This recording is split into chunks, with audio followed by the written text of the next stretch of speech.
जिज्ञासु मित्रों, बहुत बहुत अभिनंदन है आपका दिव्य सृजन में। प्रत्येक दिवस की भांति आज भी 9 बजे हम सब यहाँ पर लाइव चर्चा हेतु एकत्र होते हैं। और आज जो लाइव चर्चा का जो यह विषय है, आध्यात्मिक विषय जो लाइव चर्चा का है, वह है परमात्मा की प्राप्ति कब होगी और परमात्मा की प्राप्ति कैसे होगी, कब और कैसे होगी। परंतु इस प्रश्न के साथ दूसरे भी कई प्रश्न जुड़ते हैं। परमात्मा क्या है? परमात्मा कहाँ है? यह सब प्रश्न भी जुड़ जाते हैं। और क्या परमात्मा की प्राप्ति अनिवार्य है, जरूरी है, होनी चाहिए? क्या होना जरूरी है परमात्मा की प्राप्ति? ऐसे अनेकों प्रश्न इस प्रश्न के साथ जुड़ते हैं। तो आज इन प्रश्नों पर हम ध्यान देंगे और इन प्रश्नों पर चर्चा करेंगे और अंततः जो मुख्य विषय है कि परमात्मा की प्राप्ति कब और कैसे होगी, उस पर हम आ जाएंगे। ठीक है? तो परमात्मा की प्राप्ति कब और कैसे होगी, लेकिन उससे पहले परमात्मा कौन है, क्या है, किधर है, कहाँ रहता है, अता पता कहाँ है, उसका कुछ तो पता होना चाहिए। तो इस विषय पर चिंतन कर लें। वैसे इस चैनल में आप बहुत सारे विचारों को सुनते हैं और आध्यात्मिक विचारों को ही मुख्य रूप से सुनते हैं। धर्म से संबंधित विषयों को ही आप मुख्य रूप से इस चैनल में आप सुनते हैं और उसका चिंतन करते हैं। तो परमात्मा क्या है, भगवान कहाँ रहता है? हमारे चैनल पर एक वीडियो है, बहुत पहले, लगभग 4 वर्ष पहले वह वीडियो अपलोड हुआ था। उस समय ज़्यादा यूट्यूब पर कोई वीडियो नहीं आता था, तो एक सिंगल वीडियो अपलोड हुआ था, लेकिन उसे सबसे ज़्यादा लोगों ने देखा।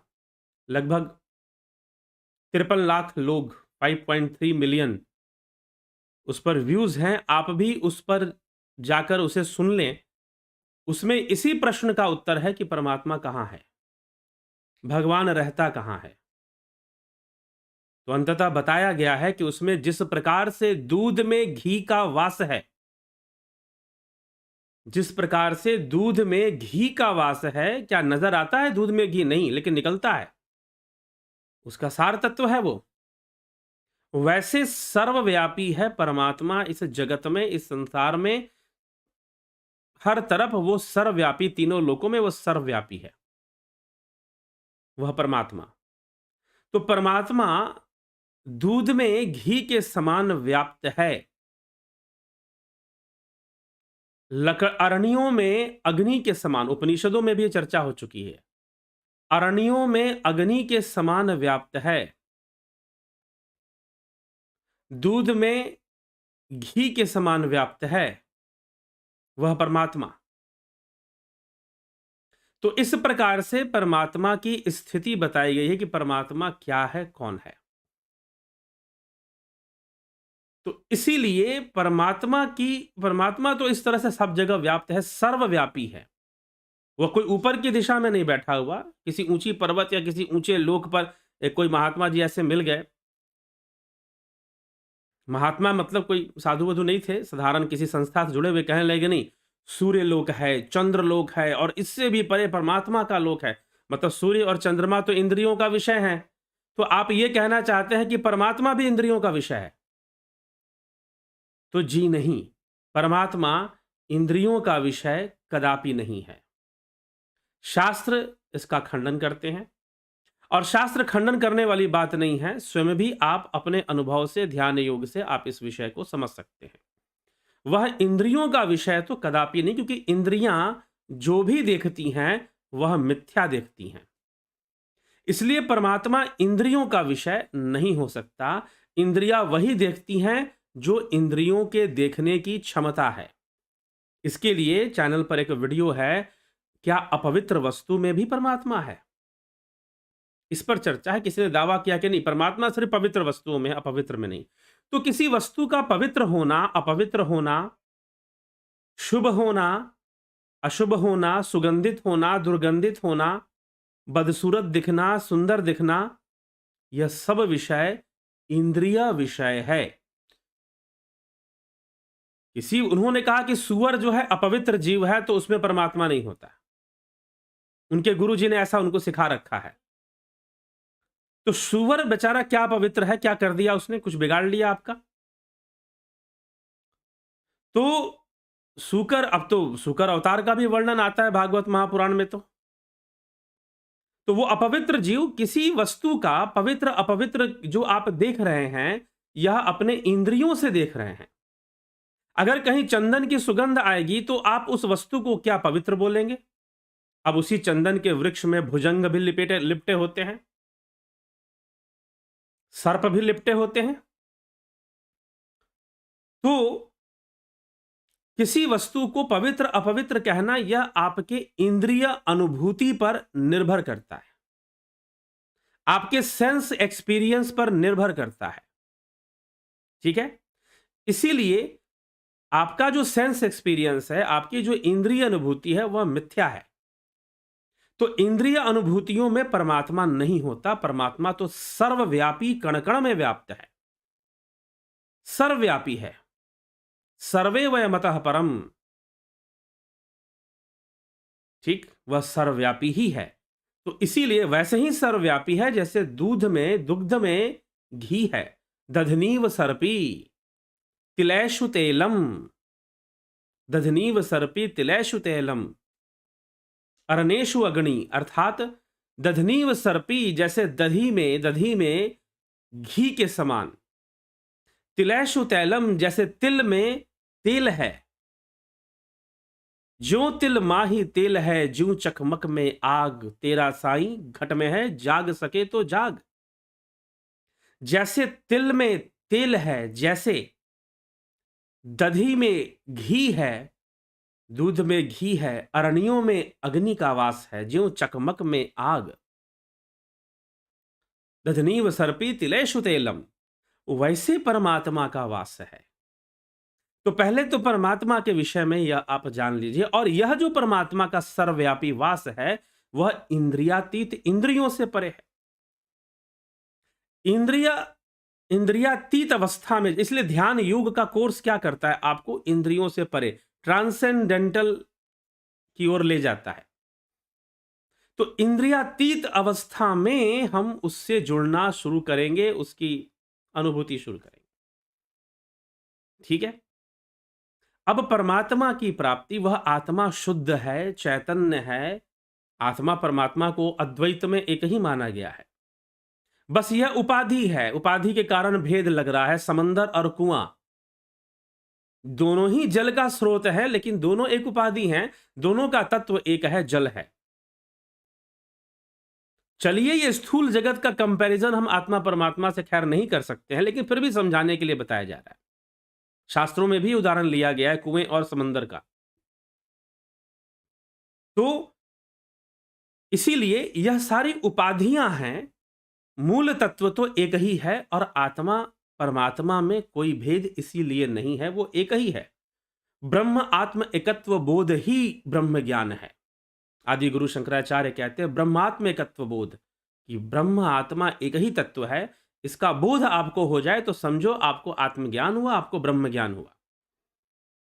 लेकिन यह ज्ञान की पूर्ण अवस्था भी बनती है समाधि में। कल समाधि रहस्य पर चर्चा थी।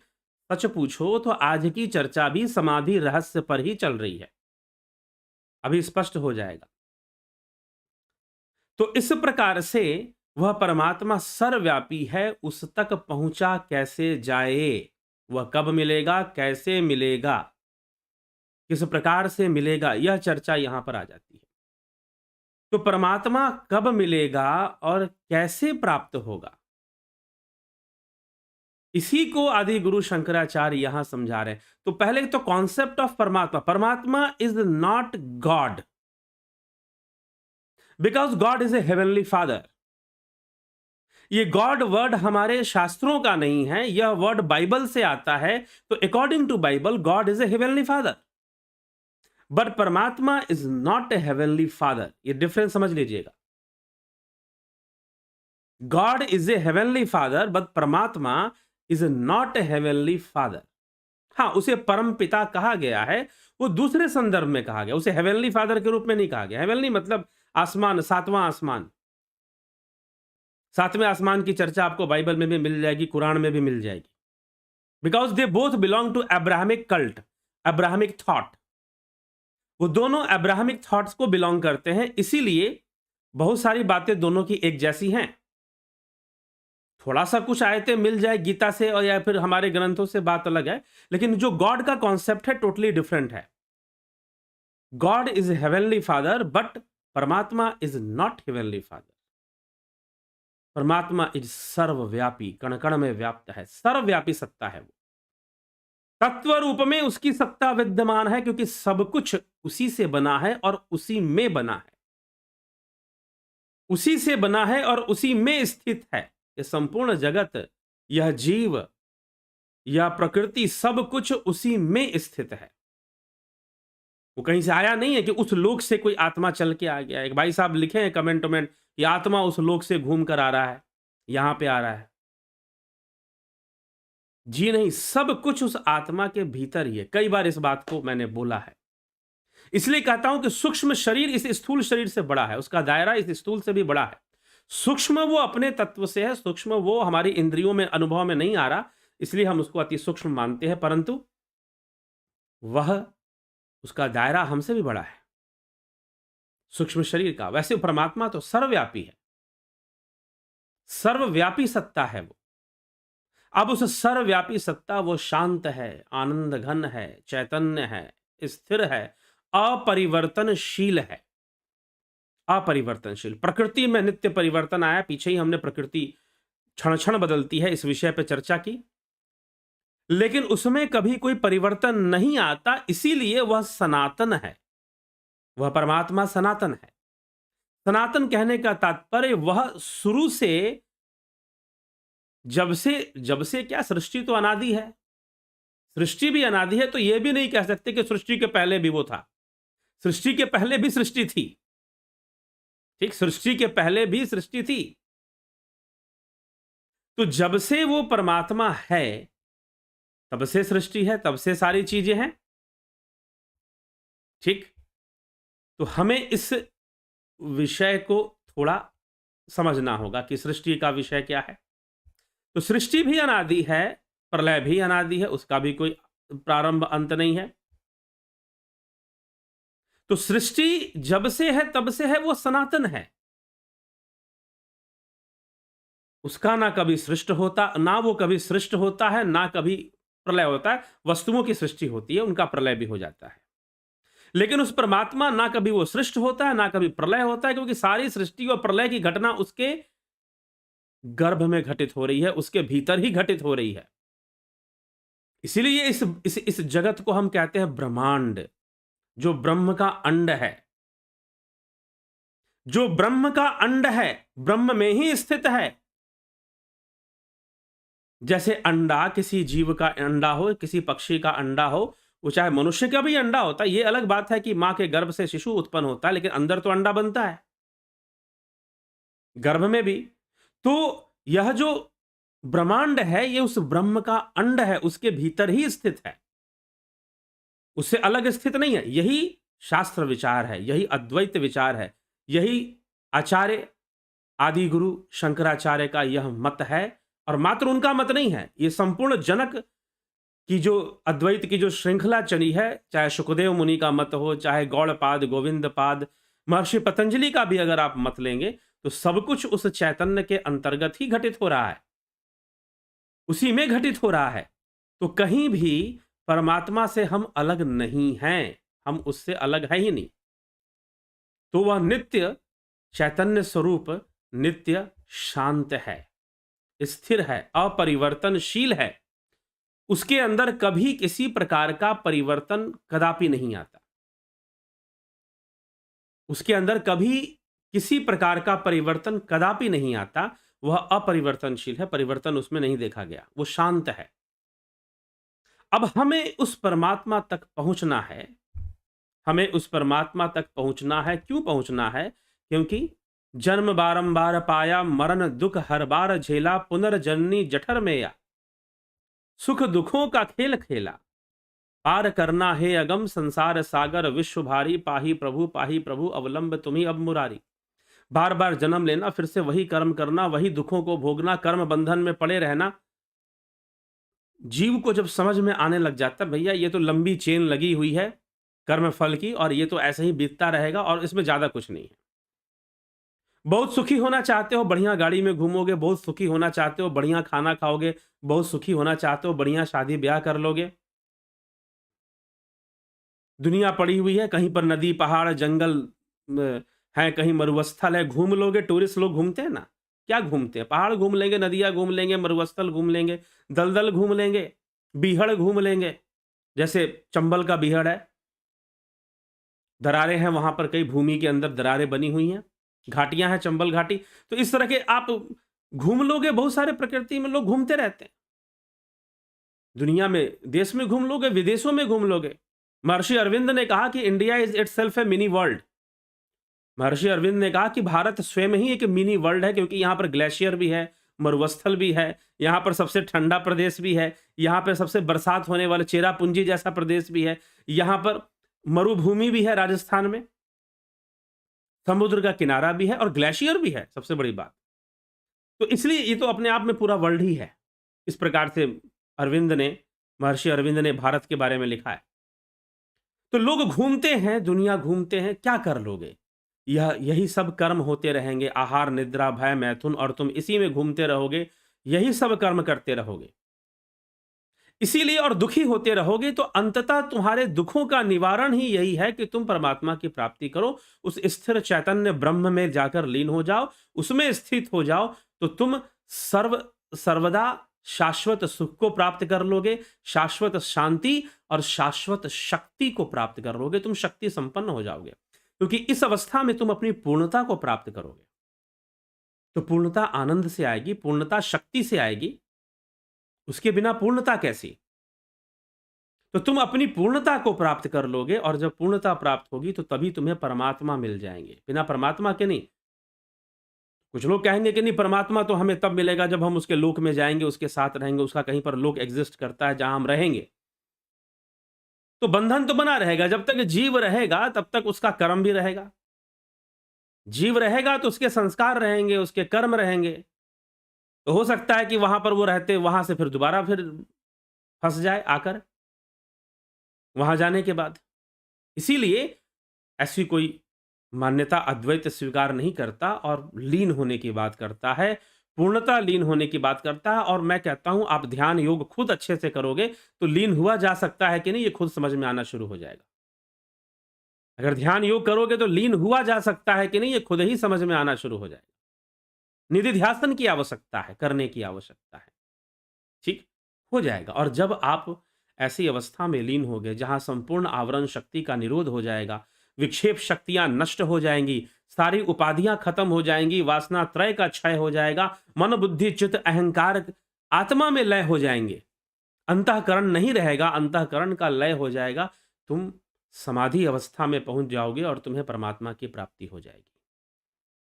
तो परमात्मा की प्राप्ति समाधि से संभव है। इसी बात को आदि गुरु शंकराचार्य विवेक चूड़ामणि के समाधि रहस्य में समझा रहे हैं। जब वो समाधि निरूपण की चर्चा करते हैं, समाधि रहस्य की चर्चा करते हैं, तो कहते हैं कि समाधि, निर्विकल्प समाधि की प्राप्ति होना ही परमात्मा की प्राप्ति है।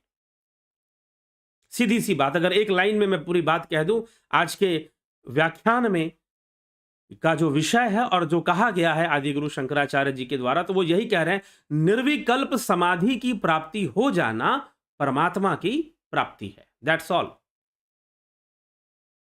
और यह ध्यान योग से संभव है, निधिध्यासन से संभव है। चलिए आइए आदि गुरु शंकराचार्य क्या कह रहे हैं, किस प्रकार से अपने बातों को रख रहे हैं, उस पर हम थोड़ा चिंतन कर लेते हैं। तो किन तर्कों को वो रखना चाहते हैं, तो कहते हैं कि सती सक्तो नरो याति सद्भावम हेक निष्ठया कीट को भ्रमरम ध्यायन भ्रमर त्वाय कल्पते एकाग्र चित्त से निरंतर सतस्वरूप ब्रह्म में स्थित रहने से मनुष्य ब्रह्म स्वरूप ही हो जाता है। निरंतर उस शून्य की अवस्था में अपने आप को बनाए रखने से, जिन लोगों ने ध्यान योग किया है, उन्हें ध्यान योग के माध्यम से एक ऐसी अवस्था में ले जाने के लिए कुछ युक्तियां बताई जाती हैं और उन्हें कहा जाता है कि ऐसी अवस्था में कुछ नहीं करना है, श्वास भी नहीं लेना है, ना श्वास रोकना है, ना छोड़ना है और ना लेना है। ये तीनों काम बंद। बड़ा विचित्र बात है। रोकना भी नहीं है, छोड़ना भी नहीं है, लेना भी नहीं। एक ऐसी अवस्था, जी हाँ, शून्य की अवस्था बननी शुरू हो जाएगी। उसमें कितना लंबा समय तुम अपनी स्थिति को बना सकते हो, इसी अभ्यास को बढ़ाते रहो, करते रहो। जिन्होंने ध्यान योग का कोर्स किया है वो भली भांति इस प्रैक्टिस को जानते हैं। ऐसी अवस्था में बने रहो लंबे समय तक। आप जानना चाहते हैं, समझना चाहते हैं, कोर्स ज्वाइन कर कर लाभ उठा लीजिएगा। ठीक है, समझ में आएगा कि आपको क्या मिल रहा है, क्या दिया जा रहा है। बहुत गूढ़ विषय है, स्थिरता का विषय है, चेतनता का विषय है और परम शांति का विषय है। लेकिन अभ्यास के द्वारा स्टेप वाइज स्टेप, ग्रेजुअली, एक प्रोसेस में, एक सिस्टम में हम अभ्यास करते हैं तो उस अवस्था को बनाना कठिन बात नहीं है, आसानी से हो जाता है। चलिए, तो एकाग्र चित्त से निरंतर सत्य स्वरूप ब्रह्म में स्थित रहने से मनुष्य ब्रह्म स्वरूप ही हो जाता है। जैसे भ्रमर का भय पूर्वक ध्यान करते करते कीड़ा भ्रमर स्वरूप ही हो जाता है, वैसे ही उस शून्य में अपनी स्थिति को बनाने का अभ्यास करते करते साधक योगी शून्य हो जाता है और ब्रह्म स्वरूप हो जाता है। क्रियांतरासक्तिम पास्य कीट को ध्यायन्यथालिम ह्यली भाव मृक्षति तथैव योगी परमात्म तत्वम ध्यात्वा समायाति तदेक निष्ठया। जिस प्रकार अन्य समस्त क्रियाओं की आसक्ति को छोड़कर केवल भ्रमर का ही ध्यान करते करते कीड़ा भ्रमर रूप हो जाता है, उसी प्रकार भ्रमर का ही ध्यान करते करते कीड़ा भ्रमर रूप हो जाता है, उसी प्रकार योगी एक निष्ठ होकर परमात्म तत्व का चिंतन करते करते परमात्म भाव को ही प्राप्त कर लेता है और परमात्मा में लीन हो स्वयं परमात्मा हो जाता है। ऐसा ही समझना चाहिए। अतीव सूक्ष्म परमात्म तत्वम, अतीव सूक्ष्म परमात्म तत्व अति सूक्ष्म है, अति सूक्ष्म है। कहा जा रहा है परमात्म तत्व अति सूक्ष्म है। अतीव सूक्ष्म परमात्म तत्वम न स्थूल दृष्टया प्रतिपत्तुमर्हति समाधि नात्यंत सुसूक्ष्म वृत्त्या ज्ञातव्य मार्यरति शुद्ध बुद्धिभिः। परमात्म तत्व अत्यंत सूक्ष्म है, अतीव सूक्ष्म परमात्म तत्वम, उसे स्थूल दृष्टि से कोई प्राप्त नहीं कर सकता। न स्थूल दृष्टया प्रतिपत्तु मरहति, न स्थूल दृष्टया प्रतिपत्तु मरहति, उसे स्थूल दृष्टि से कोई भी प्राप्त नहीं कर सकता। तो जो लोग ये कहते हैं कि ये वस्तु पवित्र, इसमें परमात्मा है, जो कहते हैं यह अपवित्र, उसमें परमात्मा नहीं है, परमात्मा का तो कोई लोक है भैया, सूरज का लोक, चांद का लोक और उससे भी परे परमात्मा का लोक। तो परमात्मा तो इंद्रियों का विषय हो गया फिर आपका। सूरज चांद के लोक से अगर उसकी तुलना कर दोगे तो आप इंद्रिय विषय से उसकी तुलना कर रहे हैं, जो कि गलत है। ठीक, तो इस पर भी हमें थोड़ा ध्यान देने की आवश्यकता है। तो इसीलिए स्थूल दृष्टि से, साफ साफ यहां पर आदि गुरु शंकराचार्य लिख रहे हैं कि न स्थूल दृष्टिया प्रतिपत्तुम अर्हति, कि स्थूल दृष्टि से कोई भी प्राप्त नहीं कर सकता उस परमात्म तत्व को। समाधि नात्यंत सुसूक्ष्म वृत्तया, इसीलिए अति शुद्ध बुद्धि वाले सत्पुरुषों को उसे समाधि द्वारा अति सूक्ष्म वृत्ति से जानना हो पाता है। अत्यंत सूक्ष्म वृत्ति से एकाग्र होकर वृत्ति शून्य करके, ठीक है, एक ही भाव होकर यह संभव हो पाता है कि आप परमात्मा की प्राप्ति कर सकें।